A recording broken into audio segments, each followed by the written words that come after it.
How to create more harmony in your closest relationships. September 29, 2017, 1:34 p.m. Last updated September 30, 2017, 10:48 a.m. If you're a parent, you probably know the experience of telling your child to do something and getting no response, over and over and over. Then you might become frustrated and raise your voice, at which point your family might accuse you of being a nag, or just plain crazy.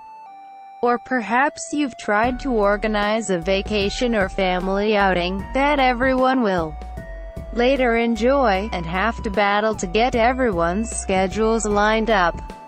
You painstakingly plan activities, make reservations, and take care of all the advanced planning, and are then told you are a control freak who can't relax. I have lived these experiences, and countless similar ones, more times than I care to remember. I travel a lot with my family in the summer months. It's a time filled with joy, laughter, silliness, frustration, irritation, despair, and everything else in the tapestry of human experience.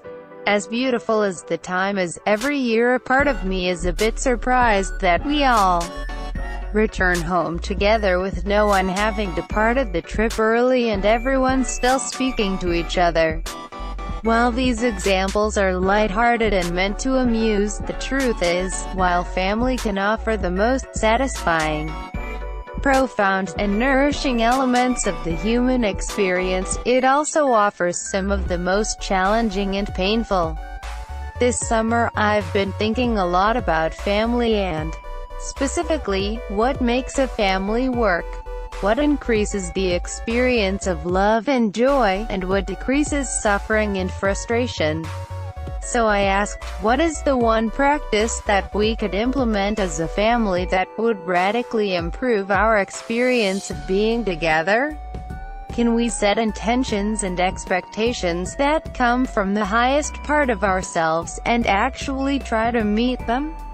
And what intentions do we want to set about relating to one another? Here's what I came up with. What if, as a family, we made a deal with each other that no matter what happens, within a healthy context, we won't throw each other under the bus?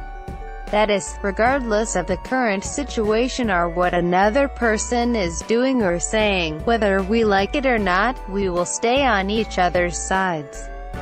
When someone does something we don't like, rather than following the habitual reaction of blaming and criticizing, what if we agreed to pause and consciously insert empathy? We would instead try to imagine what the other's deeper intentions, struggles, or longings were in that moment. What if we agreed to not rush to judge or negatively label each other?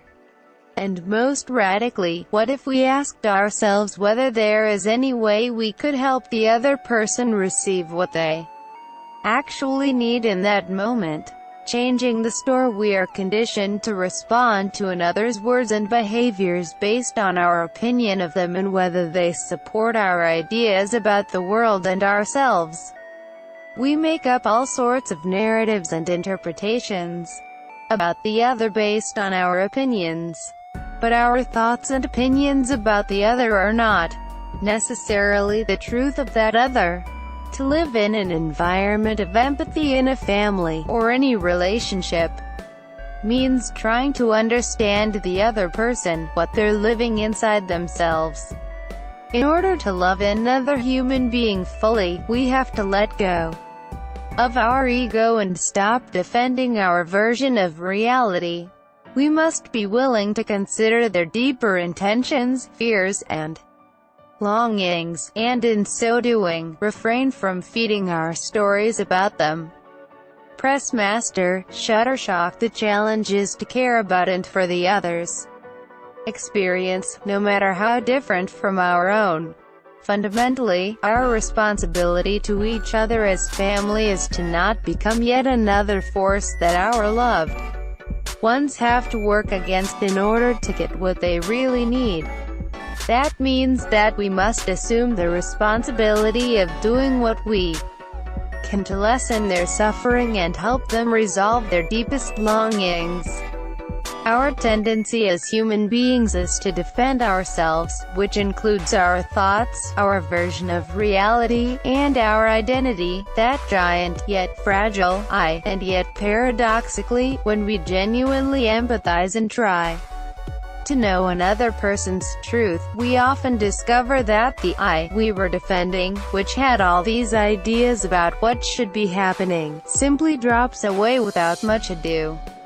At that moment, we experience ourselves as an unconditionally loving presence. Without the I in the way, we get to feel the full force of love. Every time we respond to another's behavior with kindness, it's like we take a step into the divine, into bliss. The choice to look out through another's eyes and heart fills our own heart with love. Setting this intention is a profound event in the lifespan of a family or a relationship. Try the taking each other's side, or no throwing each other under the bus challenge with those you love. Put a sign up on your fridge or a picture of a bus with a big X through it. No matter what's happening in the moment, see the situation as if looking out through the other's heart. Live this difficult moment through the other's most vulnerable place, their pain, fear, or weakness, and through the child within them. Know that, just like you, they are trying to create happiness, find peace, and feel okay.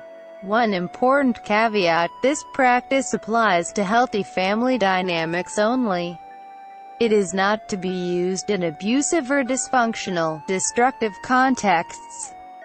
This practice is not an opportunity to excuse abusive behavior of any kind. Abuse should not be tolerated in any context. Nancy Collier is a psychotherapist, interfaith minister, author, public speaker, and workshop leader. For more information, visit nancyclear.com. Share, tweet, share, email.